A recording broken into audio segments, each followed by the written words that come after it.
आज हम अपने प्रिय छात्रों को कोऑर्डिनेट कंपाउंड में तीसरा सिद्धांत पढ़ाने जा रहे हैं। इसके पहले वाले वीडियोस में हमने अल्फ्रेड वर्नर का सिद्धांत पढ़ा दिया है, बैलेंस बॉन्ड थ्योरी के बारे में भी हमने आपको बताया। इसके बाद आज हम लोग क्रिस्टल फील्ड थ्योरी या इसे लिगेंड फील्ड थ्योरी भी कहते हैं, LFT के नाम से भी इसे जाना जाता है, इसको हम लोग आज सीखेंगे। इसको देने वाले वैज्ञानिक का नाम बेथे था। बेथे नामक वैज्ञानिक ने इसे दिया था। हमको लगता है बेथे का नाम याद करने के लिए बेथुआ हमको याद रखना चाहिए। बेथुआ अगर याद है तो बेथे का नाम याद रहेगा। इस प्रकार क्रिस्टल फील्ड थ्योरी का प्रतिपादन या देने वाले वैज्ञानिक का नाम बेथे था। इन्होंने क्या कहा क्रिस्टल फील्ड थ्योरी या लिगेंड फील्ड थ्योरी के बारे में हम लोग ये समझेंगे। इन्होंने कहा या इनके अनुसार जब कोई लिगेंड क्या होता है सेंट्रल एटम, ये आप जानते हैं, जैसे Fe है, Cn का होल 6 है और ये 4-4 है। तो जब कोई लिगेंड, जैसे ये लिगेंड Cn, यहाँ 6 लिगेंड है, Fe सेंट्रल एटम है, Fe हमारा सेंट्रल एटम है और Cn हमारा लिगेंड है, तो हम कह सकते हैं कि जब कोई लिगेंड किसी सेंट्रल एटम से जुड़ने जाता है या जुड़ता है, तो चूंकि सेंट्रल एटम के पास d ऑर्बिटल, d उपकोष होता है और d उपकोष में 5 ऑर्बिटल होते हैं, 5 कक्षक होते हैं, 1 2 3 4 5, जिनके नाम होते हैं dxy, dyz, dzx, dx square minus y square और dz square.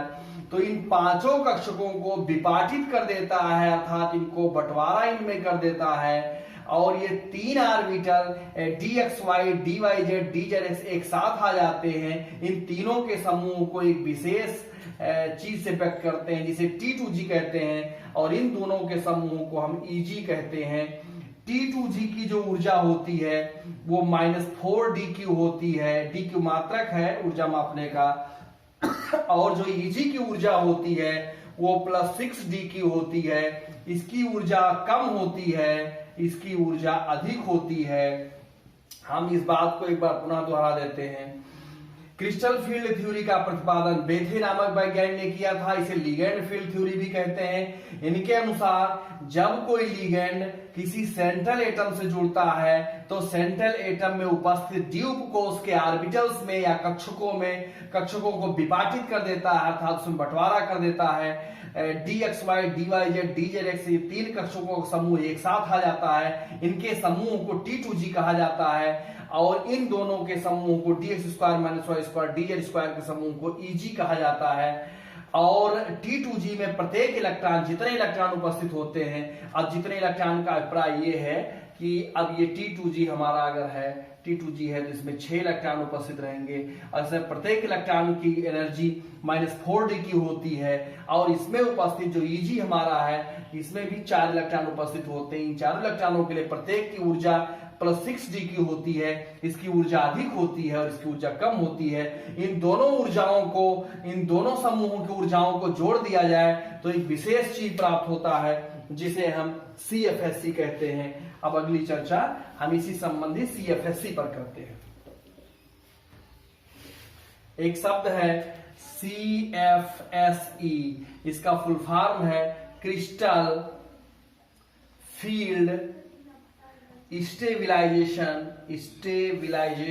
Crystal field stabilisation energy, crystal field stabilisation energy. इसको हिंदी में बोलते हैं क्रिस्टल क्षेत्र अस्थायीकरण ऊर्जा। अब आपसे पूछा जाए कि CFSC किसे कहते हैं, तो बड़ी साधारण सी परिभाषा है इसका। T2g और Eg में उपस्थित जो इलेक्ट्रॉनों की ऊर्जाओं का योग है, इन दोनों ऊर्जाओं के योग को हम CFSC कहते हैं, यानी T2g और Eg के योग को हम CFSC कहते हैं। अब हम प्रबल क्षेत्र लिगेंड के लिए और दुर्बल क्षेत्र लिगेंड के लिए अलग अलग एक टेबल बना करके, एक सारणी बना करके हम इसका मान निकालते हैं।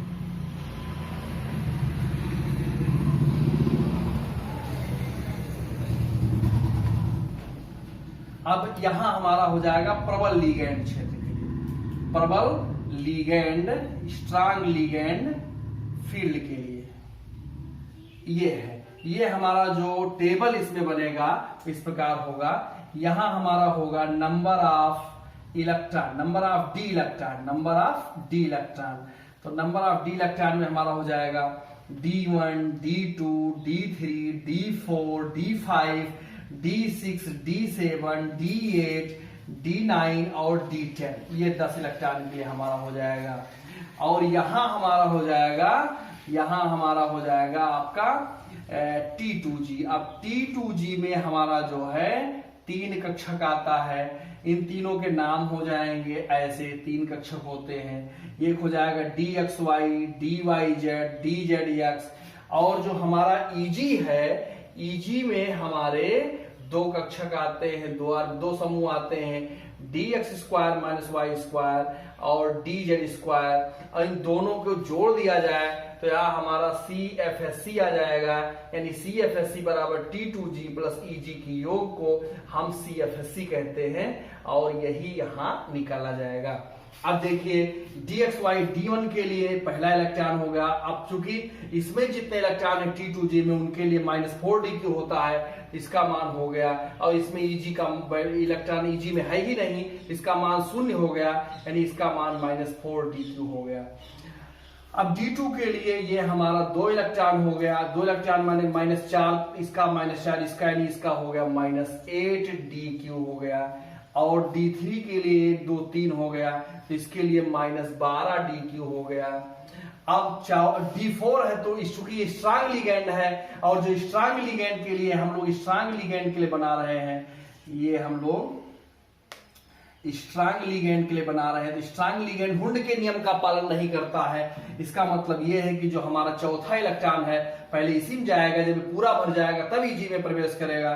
तो इसके लिए हमारा मान हो गया -16 प्लस P हो जाएगा। P पेयर एनर्जी है, यहाँ एक जो कक्षक है वो पेयर हो गया, जोड़ा हो गया, साथ 1 P लग गया। और ये हमारा 1 2 3 4 5 हो गया, 4 5 6 20 हमारा हो गया, -20 प्लस 2P हो जाएगा। क्यों 2P हुआ? चूंकि 2 पेयर हो गए। और ये हमारा इस प्रकार से 6 इलेक्ट्रॉन के लिए हो गया। तो ये हो जाएगा 4 6 24 -24 प्लस 3P हो जाएगा।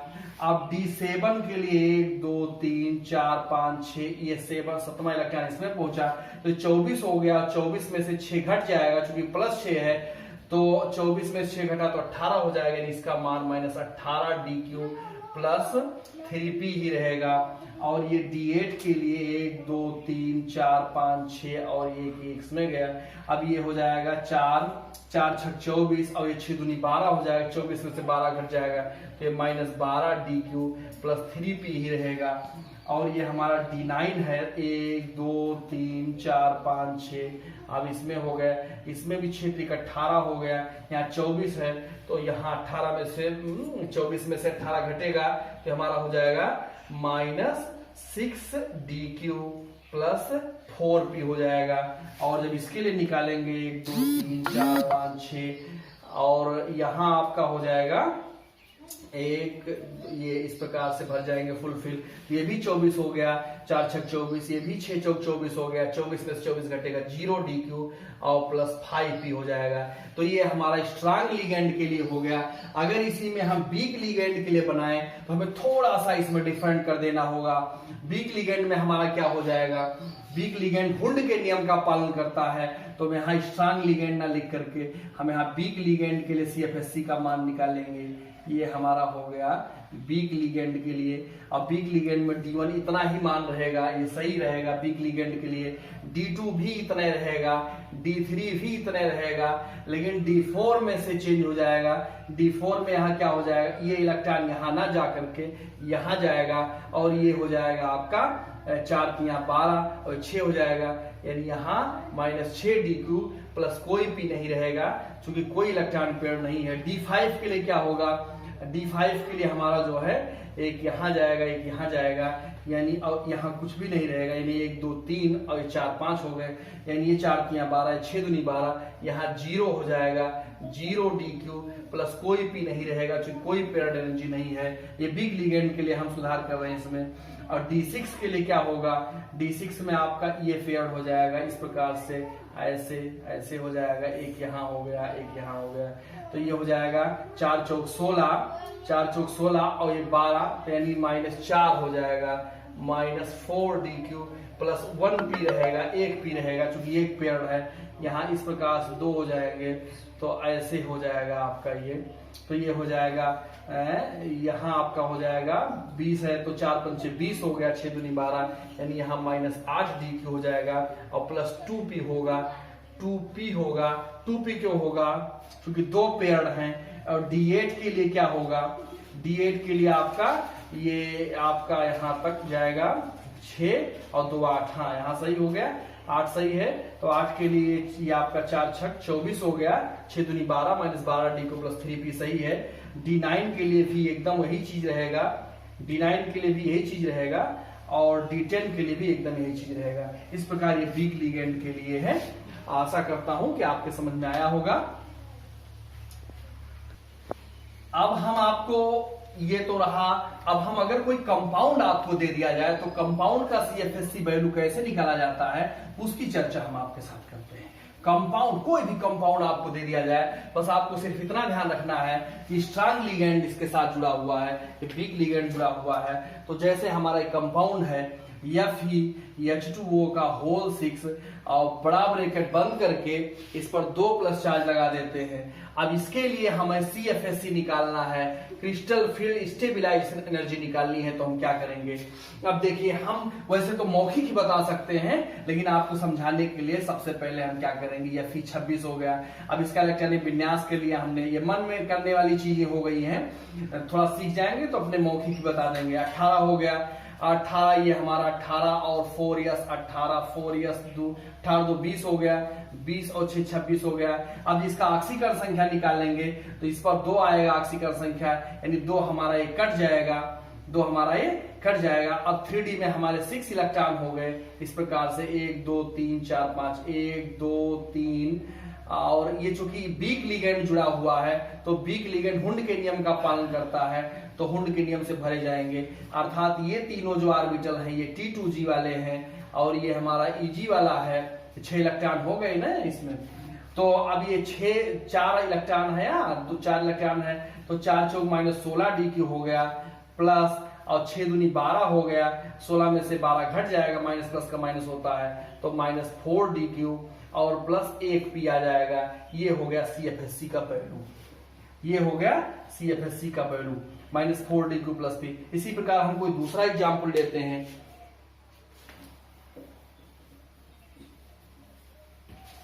इस प्रकार हम कोई दूसरा एग्जाम्पल लेते हैं, FeCN का होल 6 3 चार्ज, FeCN का होल 6 3 चार्ज, ये दूसरा एग्जाम्पल है। इसका हमें CFSC बताना है, CFSC बताना है।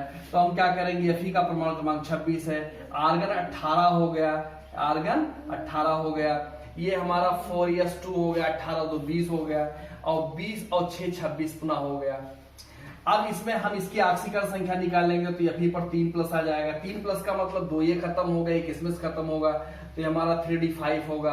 अब ये चूंकि स्ट्रांग लिगेंड है तो स्ट्रांग लिगेंड हुंड के नियम का पालन नहीं करता है, तो पांचों इसमें जो है ये 3 1 4 1 5 हो गए। अब ये सारे के सारे T2G में ही हैं, तो ये 4 पंचे 20 हो गया, यानी -20 DQ प्लस 2P हो जाएगा। ये हमारा CFSC का मान हो गया।